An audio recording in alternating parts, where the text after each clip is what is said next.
Syifa dan Putri, saya dari kelas SD5. Saya akan mempresentasikan contoh dari Pancasila, sila keempat, butir ketujuh, yaitu di dalam musyawarah diutamakan kepentingan bersama di atas kepentingan pribadi dan golongan.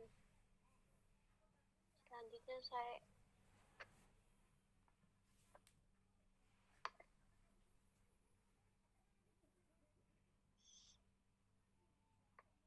Satu, mulai dilakukan dari keluarga di rumah. Butir ini bisa diterapkan dari lingkungan terkecil terlebih dahulu. Misalnya keluarga yang ada di rumah.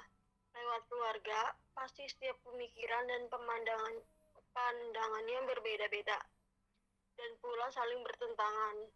Ketika sedang mencari keputusan untuk mengurangi konflik, ada baiknya melakukan musyawarah yang dipimpin oleh kepala keluarga atau para orang tua. 2. Saling menghargai pendapat. Di dalam kehidupan pasti ada pendapat yang berbeda. Maka dari itu, agar musyawarah berjalan lancar, hargai setiap pendapat orang yang berbeda. Contohnya, dalam suatu organisasi, maka setiap orang memiliki pendapat yang berbeda mengenai apa itu pengertian organisasi. Nah, dari situ kita harus menghargai pendapat orang lain. 3. Berjiwa besar untuk menerima. Dalam melakukan musyawarah dalam keluarga, seharusnya ada satu orang yang memiliki jiwa besar untuk menerima dan mempertimbangkan setiap pendapat anggota keluarga. Dengan begitu, menerima dan menghargai menjadi salah satunya. 4. Menjunjung dan menghormati dan menjunjung tinggi. Dalam melakukan musyawarah di lingkungan sekitar, harus ada yang saling menghormati dan menjunjung tinggi dari setiap keputusan yang telah dibuat, sehingga hasil musyawarah tersebut bisa dicapai.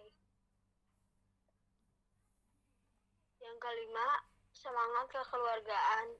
Dalam melakukan musyawarah, tidak hanya berkumpul dan mencari hasilnya saja, melainkan musyawarah dibuat untuk mendapat sebuah mufakat yang tentunya dilakukan dengan semangat kekeluargaan. 6. Utamakan kepentingan bersama. Saat melakukan musyawarah di lingkungan sekitar, tidak ada yang membela golongan atau kepentingan pribadi. Dengan begitu, musyawarah yang dilakukan harus mengutamakan kepentingan bersama.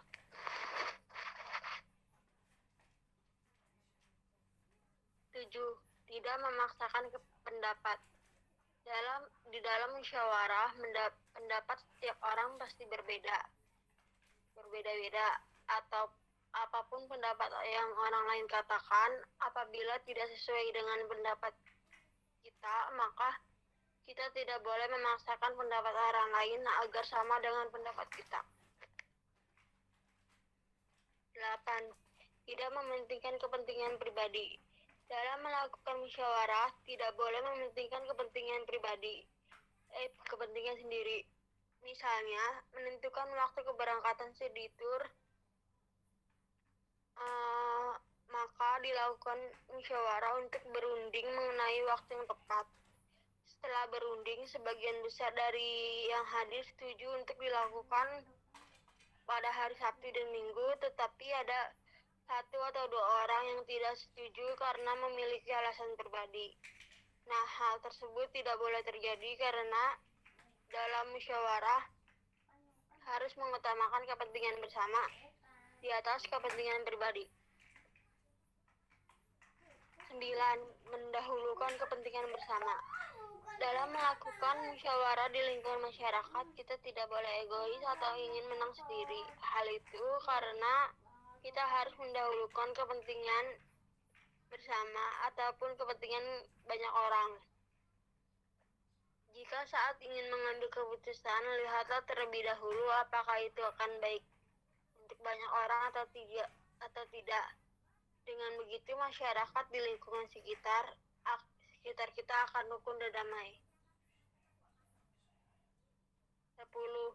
Menerima kritik orang lain dalam hidup dalam lingkungan masyarakat membuat kita bertemu dengan banyak orang yang memiliki latar belakang yang berbeda-beda.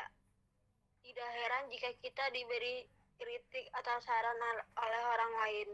Nah, saat kita diberi kritik, sebaiknya mendengarkan dan jangan marah. Sekian presentasi dari saya, kurang lebihnya mohon maaf. Wabillahi taufiq wal hidayah. Wassalamualaikum warahmatullahi wabarakatuh.